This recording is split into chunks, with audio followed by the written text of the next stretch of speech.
Bonjour à tous, c'est un coup de chapeau que nous voulons donner ce soir à une initiative intéressante et originale qui va parler de prévention de la santé au travail. Et nous accueillons pour ce faire le docteur Thierry Frémiot. Bonjour. Bonjour. Qui va donc nous parler de ce salon qui a lieu chez nos voisins landais, puisque ça se passe dans les Landes, ça se passe à Dax. Alors je vais le dire tout de suite, puisqu'on est là pour vous porter un coup de chapeau. Donc ça se passe le vendredi 7 mars. C'est le service de santé au travail des Landes qui organise le premier salon de prévention de cette santé au travail. Donc ça se passe à Dax, le vendredi 7 mars. On vous donnera l'adresse, c'est salle Amélie Charrière à Dax.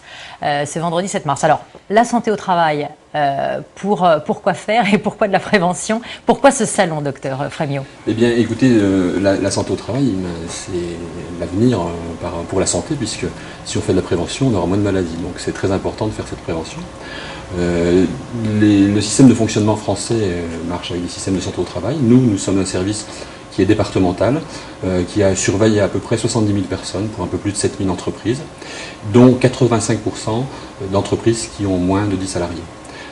Alors, il y a 70 000 salariés dans les Landes sont suivis par votre service. Tout à fait. D'accord. Qui compte une cinquantaine de personnes, le service, dont 28 médecins et des IPRP, soit un nouveau métier. Des médecins du travail qui suivent ces salariés, qui vont faire la visite annuelle, comme chacun sait, ou tous les 2 ans. Selon les règles en vigueur. Donc il y a des gros salons de la prévention. Vous avez tous entendu parler de Préventica. Par contre, ce sont des salons qui se passent dans les grandes métropoles françaises, une pour le nord, une pour le sud, où bien entendu la plupart de ces petites entreprises ne peuvent pas déplacer leurs salariés.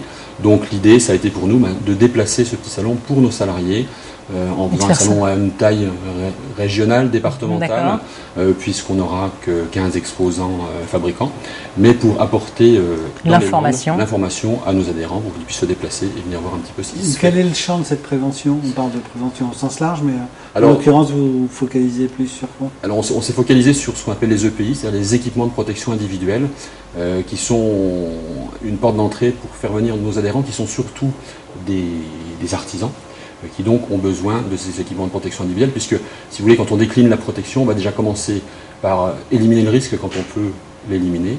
Si on ne peut pas l'éliminer, on va mettre en place des protections collectives, par exemple pour des produits chimiques, des aspirations, des ventilations.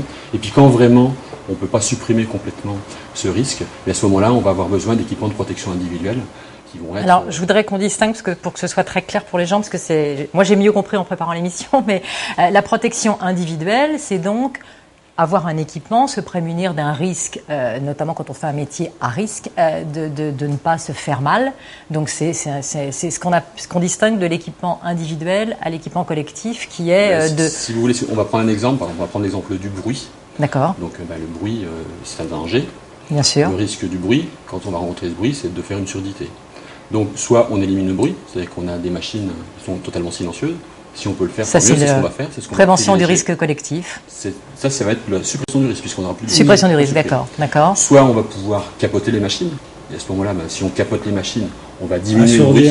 D'accord. Donc du coup, on va tomber à des niveaux de bruit en décibels qui vont être inférieurs aux niveaux qui vont être ceux qui vont provoquer des troubles au niveau de la santé. Ouais. Et puis, quand vraiment on ne peut pas descendre ce bruit en dessous de certaines valeurs, parce que c'est une entreprise qui va faire par exemple de la chaudronnerie et on sait que c'est bruyant, quoi qu'on y fasse, mais à ce moment-là, on va être obligé de céder, en plus de ces protections collectives qui vont avoir été mises en place, bien entendu, on va être obligé de prendre des équipements de protection individuelle, en l'occurrence. Des casques. Des casques ou des bouchons, etc. Voilà. D'accord, ça c'est un exemple qui... c'est tous les stades où l'on peut... Alors, les gens, vous parliez beaucoup des artisans qui font partie notamment des salariés dont vous vous occupez.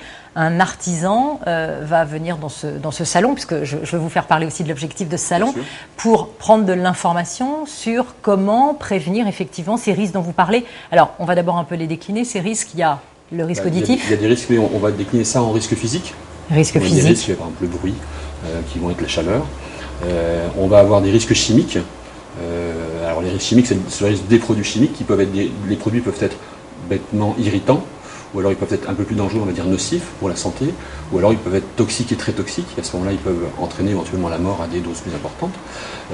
Ça peut être des produits qu'on appelle des CMR, c'est-à-dire des agents cancérogènes, mutagènes ou reprotoxiques. D'accord. On a un autre risque qui est bien connu dans le milieu de santé, qui est le risque biologique. C'est le risque d'infection nosocomiale pour les malades. Ben là, c'est pour les soignants, ça va être le risque de ce qu'on appelle les AES, les accidents d'exposition au sang, par exemple, pour prendre cet exemple-là.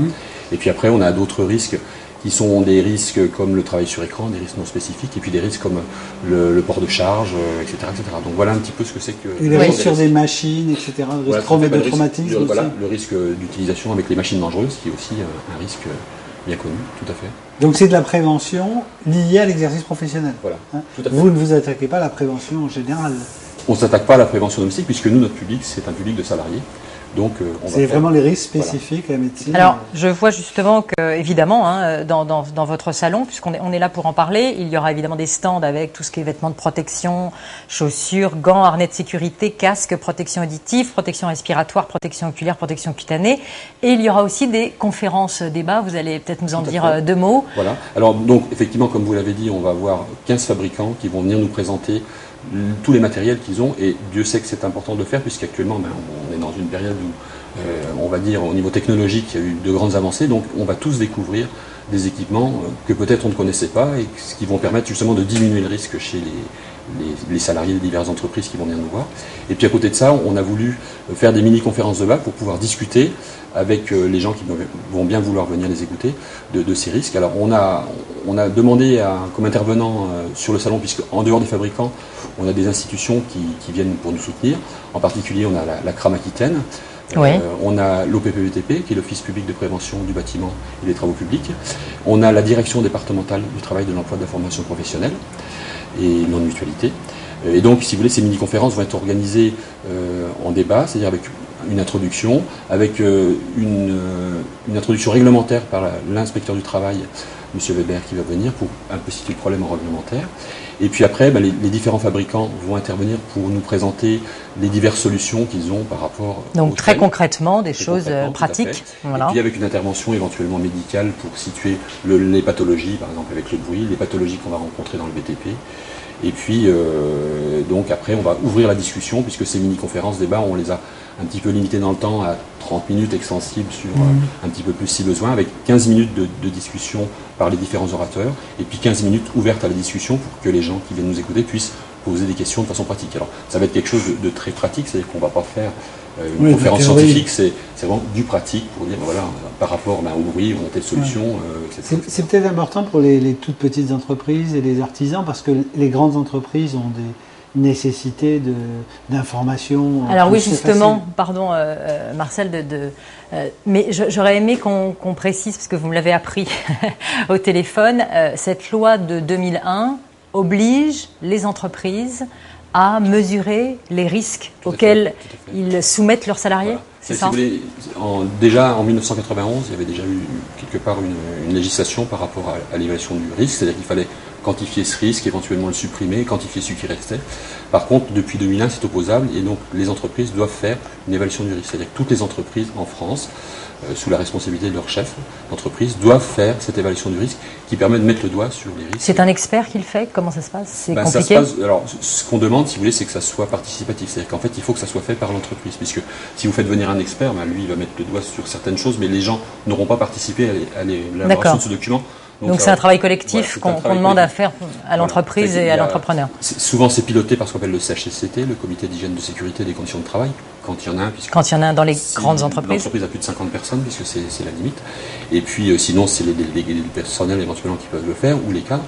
Et puis on demande effectivement à tous les salariés de participer, parce que c'est évident que si on le voit du côté cadre, on ne verra pas tout à fait le risque qu'il y a par rapport au salarié qui, lui, est tous les jours sur le terrain, et lui, va connaître vraiment le risque. C'est ce qu'on appelle la différence entre le travail prescrit et le travail réel. Donc c'est pour ça qu'il faut absolument que ce soit participatif, il faut que ce soit quelque chose qui soit fait de façon collégiale dans l'entreprise, avec des échéances, puisque ce document doit être au moins remis à jour annuellement, voire plus s'il y a eu des modifications. Donc ça c'est important pour les chefs d'entreprise. Je vois bien pour les grandes entreprises, mais pour les toutes petites, comment il faut faire ce bilan? Alors pour les toutes petites, on peut également nous les aider, c'est-à-dire que donc, nos services de médecine du travail, qui jusqu'à la réforme de 2004 étaient un petit peu se limiter, on va dire, quoi que c'est pas une limite, puisque à la visite médicale, il y a ce qu'on appelait le tiers-temps, c'est-à-dire le médecin du travail allait visiter les entreprises pour justement faire ce qu'on appelait une fiche d'entreprise qui mettait en évidence les risques, ce qui aidait le chef d'entreprise à mettre la prévention dans son entreprise.